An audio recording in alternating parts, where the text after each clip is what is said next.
ప్రభుత్వం కాలుమోక్త అంటున్న రైతులు పంటలు పండించి సుమారు 5 నెలల నుంచి 6 నెలలు కష్టపడి పంటలు పండించి ఆ ధాన్యాన్ని అమ్ముకుందామంటే అర్రగోష పడతారు రైతులు. ఈ రైతుల గురించి ప్రభుత్వానికి ఎంత తెలిసినా తక్కువనే. రైతే రాజు అంటారు. ఒకసారి చూద్దాం.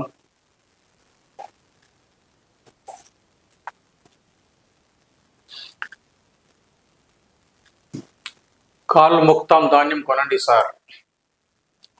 భువనగిరి కలెక్టరేట్ ఎదుట ధర్నా చేస్తున్న ఆకుతోట భావితాండ రైతులు. భువనగిరి కలెక్టరేట్ వద్ద తడిసిన ధాన్యంతో గిరిజన రైతులు బైఠాయింపు. కానిస్టేబుల్ కాళ్ళపై పడి వేడుకున్న మహిళా రైతు. కొనుగోలు చేస్తామని హామీ ఇచ్చిన అధికారులు. భువనగిరి కలెక్టరేట్ మే 14 సకాలంలో ధాన్యం కొనుగోలు చేయకపోవడంతో అకాల వర్షాల వడ్లు తడిసిపోయాయని యాదాద్రి భువనగిరి జిల్లా భువనగిరి మండలం ఆకుతోట భావితాండ గిరిజన రైతులు ఆందోళన వ్యక్తం చేశారు. తమ సమస్యలను కలెక్టర్ దృష్టికి తీసుకెళ్లేందుకు మంగళవారం వారు తడిసిన ధాన్యాన్ని బస్తలతో వచ్చి కలెక్టర్ ఎదురు బైఠాయించారు. ఈ సందర్భంగా పలువురు గిరిజన రైతులు మాట్లాడుతూ కొనుగోలు కేంద్రాన్ని ధాన్యం కాంటా వేయడంలో, కొనుగోలు చేసిన ధాన్యాన్ని మిల్లర్లకు తరలింపుల్లో తీవ్ర జాప్యం చేస్తున్నారని మండిపడ్డారు. అకాల వర్షాలతో ధాన్యం పూర్తిగా తడిచిపోయిందని ఆవేదన వ్యక్తం చేశారు. అధికారులు మిల్లర్లు కుంభకాయ రైతులను ఇబ్బందులకు గురి చేస్తున్నారని విమర్శించారు. వారి కాళ్ళు మొక్తా మా బాధను తీర్చాలని వేడుకున్నారు. విషయం తెలుసుకున్న అధికారులు రైతుల వద్దకు వచ్చి కొనుగోలు కేంద్రాల్లో ఉన్న ధాన్యాన్ని కొనుగోలు చేయడంతో పాటు కాంటా వేసిన ధాన్యాన్ని మిల్లర్లకు తరలించేందుకు చర్యలు చేపడతామని హామీ ఇచ్చారు. ఈ నిరసనలో రైతులు సుధాకర్ నాయక్, శ్రీనివాస్ నాయక్, లక్ష్మణ్ నాయక్, ఉమ్లా నాయక్, రవీందర్, దేవేందర్, సాగర్ నాయక్, లాలు నాయక్ తదితరులు పాల్గొన్నారు. అధికారులు మిల్లర్లు ఒకటైనాక రైతులు ఏం చేస్తారు? రైతులు ఏం చేయరు. అధికారులు మిల్లర్లు ఒకటైనాక రైతులు ఏం చేయరు. రైతే రాజు అంటారు. ప్రభుత్వాలు ఏమంటాయి? రైతే రాజు. రైతు లేకపోతే ఏదో లేదంటారు. ఎంతగానో ఎత్తుకుంటారు రైతులను ప్రభుత్వాలు, చెప్పలేని విధంగా ఎత్తుకుంటారు. కానీ వాళ్ళ సమస్యలు మాత్రం తీర్చేంత వాళ్ళకు అది ఉండదు. వాళ్ళు నష్టపోతుంటే కూడా చూస్తుంటారు. సరైన సమయానికి వడ్లు కొంటే వాళ్ళకి ఇంత బాధ ఎందుకు ఉంటుంది? రైతులు మీకు కాళ్ళు ఒక్కోవాల్సిన అవసరం ఏమొచ్చింది?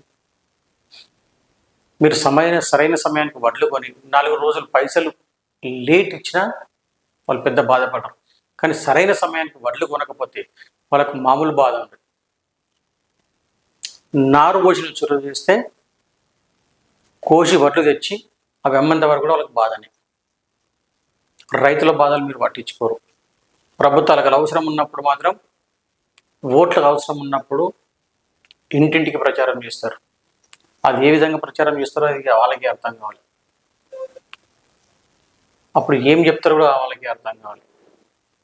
కానీ ఈ రైతుల బాధలు అనేది వాళ్ళు అర్థం చేసుకునే రకం కాదు ఈ రాజకీయ నాయకులు అనేవాళ్ళు.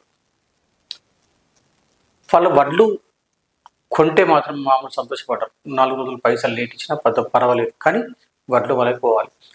ఇప్పుడు వర్షాకాలం వస్తుంది కాబట్టి వర్షంలో తడిసిన వడ్లను వాళ్ళు ఎన్నిసార్లు ఎండవేయాలి? ఆరబెట్టాలి, కుప్పలు చేయాలి, ఆరబెట్టాలి, ఇదే వాళ్ళ పని. వాళ్ళకి ఎంత నష్టం జరుగుతుంది? సకాలంలో మీరు వడ్లు కొంటే ఈ సమస్యలు అనేది రైతులకు అనేది ఉండవు. అది అర్థం చేసుకోవాలి. ప్రభుత్వాలు అనేది అర్థం చేసుకోవాలి. ఏ ప్రభుత్వం వచ్చినా రైతులు నష్టం చేసే తప్ప మిగతా ఏం లేదు. రైతులకు నష్టమే చేస్తారు. ప్రభుత్వాలు ఏమి లాభం ఏం చేయరు, నష్టమే చేస్తారు. ఈ దళారులు, మిల్లర్లు అందరూ ఒకటైరంటే ఇంకా కొంచెం కూడా ఎక్కువ నష్టం అవుతుంది. కుమ్రంభీం ఆసిఫాబాద్ జిల్లా దహేగాం మండలం ఉడ్డుగూడలో కొనుగోలు కేంద్రం వద్ద ధర్నా చేస్తున్న రైతులు. కొనుగోలు కేంద్రంలో పచ్చి మోసం. ఉడ్డుగూడలో ధర్నాకు దిగిన రైతులు తూకంలో వ్యత్యాసంపై మండిపడ్డారు. క్వింటాలకు 5-6 కిలోల తేడాపై నిర్వాహకుల తీరుపై కలెక్టర్కు ఫిర్యాదు.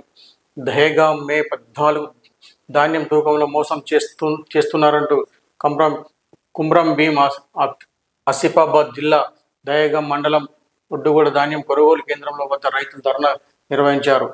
ఉడ్డుగూడ గ్రామానికి చెందిన రైతన్న రైతు సత్యన్న సోమవారం రాత్రి 500 బస్తాల ధాన్యం కాట వేయగా అంచనా వేసిన దిగుబడికి కేంద్రంలో వచ్చిన తూకానికి తేడా ఉండడంతో మంగళవారం ఉదయం కొనుగోలు కేంద్రానికి వెళ్లి తను విక్రయించిన ధాన్యం బస్తాల్లో ఒక బస్తాను తీసుకెళ్లి ప్రైవేట్ కాంటపై తూకం వేయించాడు. అది అధికారులు ఏర్పాటు చేసిన కేంద్రంలో 40 కిలోల నుంచి 500 గ్రాములు ఉన్న ధాన్యం బస్తా అదే ప్రైవేట్ కాంటపై 43 కిలోలు చూపించింది. ఇలా 4-5 బస్తాలు తూకం వేసి చూశారు. ప్రభుత్వం ఏర్పాటు చేసిన ధాన్యం కొనుగోలు కేంద్రాలకు 5-6 కిలోల ధాన్యం ఎక్కువగా చూపించినట్లు గుర్తించారు. ఈ విషయాన్ని తోటి రైతులు చెప్పడంతో వారంతా కలిసి కొనుగోలు కేంద్రంపై వద్ద ధర్నాకు దిగారు. కొనుగోలు కేంద్రం నిర్వహిస్తూ తుమ్మిడి నారాయణ వల్లే తాము మోసపోయామంటూ రైతులు ఆరోపిస్తున్నారు. గతంలో ఇతను పనిచేసిన గిరివెల్లి కొనుగోలు కేంద్రంలోనూ ఇలాంటి మోసాలు పాల్పడ్డట్టు రైతులు ఆరోపించారు. ఇప్పటి వరకు కేంద్రంలోని 220 క్వింటాల ధాన్యం కొని మిల్లర్లకు పంపించారని, అందులో కూడా మోసం జరిగిందంటూ తమకు న్యాయం చేయాలని వారు డిమాండ్ చేశారు. నిర్వాహకుడికి తుమ్మడి నారాయణపై చర్యలు తీసుకోవాలని కలెక్టర్ ఫిర్యాదు చేశారు. రైతు ఎంత నష్టపోతున్నది కాదు, ఇట్లాంటి వాళ్ళు ఒక అర్ధ కిలో ఎక్కువ అంటే వాళ్ళు అడ్జస్ట్ అవుతారు. రైతులు కూడా అడ్జస్ట్ అవుతారు. 43 కిలో అంటే సుమారు 2 కిలోలున్నర. 2-3 కిలోలు అంటే ఎన్ని అవుతాయి? ఎంతమంది రైతుల దగ్గర ఇట్లా దౌర్జన్యంగా తీసుకుంటారు? ఈ తుమ్మిడి నారాయణ ఎవరైతే ఉన్నారో అతనిపై కఠినమైన చర్యలు తీసుకోవాలి. ఆ రైతు ఎంత బాధపడితే ఆ వడ్లు అనేది తయారైతాయి. ఆ వడ్లు అనేది ఐకేపీ కడిగి కావచ్చు, ఇంకెడికి కావచ్చు, ఎట్లా వస్తాయి? అంత ఈజీగా రావు కదా. ఈ నారాయణ అనే వ్యక్తికి తెలియదా ఎంత కష్టపడితే వస్తాయనేది తెలియదా? అంటే ఈ నారాయణ అనే వ్యక్తి ఏంటంటే దోపిడి. మొత్తం రైతులు ఎంతమంది అని నష్టపోయి మనకు సంబంధం లేదు, కానీ మనం మాత్రం గట్టిగా అవుతున్నామా లేదనేది ముఖ్యం. అంటే ఈ యొక్క ప్లేసులనే కాదు, ప్రతి ఒక్క జాగాలో తూకం ఎక్కడైతే చేస్తారో అక్కడ జోప్యాలు చాలా జరుగుతూ ఉంటాయి. గమనించాలి ప్రతి ఒక్క రైతు కూడా గమనించాలి.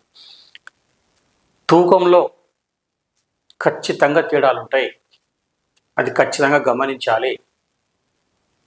ఎవరైతే ఈ దళారుదారులు ఉన్నారో, మిల్లర్లు కానీ దళారులు కానీ రైతులు నష్టపరచరు తప్ప లాభం చేయరు. అదొకటి గమనించాలి. మనం కూడా ఇట్లాంటి సమస్యలు రావద్దు అంటే కఠినమైన చర్యలు రావాలి. రైతులు కూడా ఏకమై ఒక్కసారి ఒకరికి వార్నింగ్ ఇస్తే మళ్ళీ ఇట్లాంటి పరిణామాలు ఎదురు కాకుండా ఉంటాయి. దయచేసి ప్రతి ఒక్కరు కూడా గమనించాలి. ఈ పంటలు అనేది ఊరికే రావు, ఎంతో కష్టపడాలి. సుమారు 5 నుంచి 6 నెలలు కష్టపడితేనే ఆ దిగుబడి అనేది వస్తుంటుంది. అది ఎంత కష్టపడితే వస్తుందని మనం కూడా గమనించాలి. ఇట్లాంటి వాళ్ళకి పరిష్కారం రావాలి. ఒకటి గుర్తుంచుకునే అవసరం ఎంతైనా ఉంది. దీనికి కట్టుదిట్టమైన చర్యలు రావాలి. సరైన సమయానికి వడ్లు కొనాలి. వడ్లు కొంటే కానీ రైతులకు న్యాయం జరగదు. 4 రోజులు పైసలు వెనక ఇచ్చినా పర్వాలేదు, కానీ ధాన్యం అనేది సరైన సమయానికి కొనాలని తెలియజేస్తున్నాం. నమస్తే.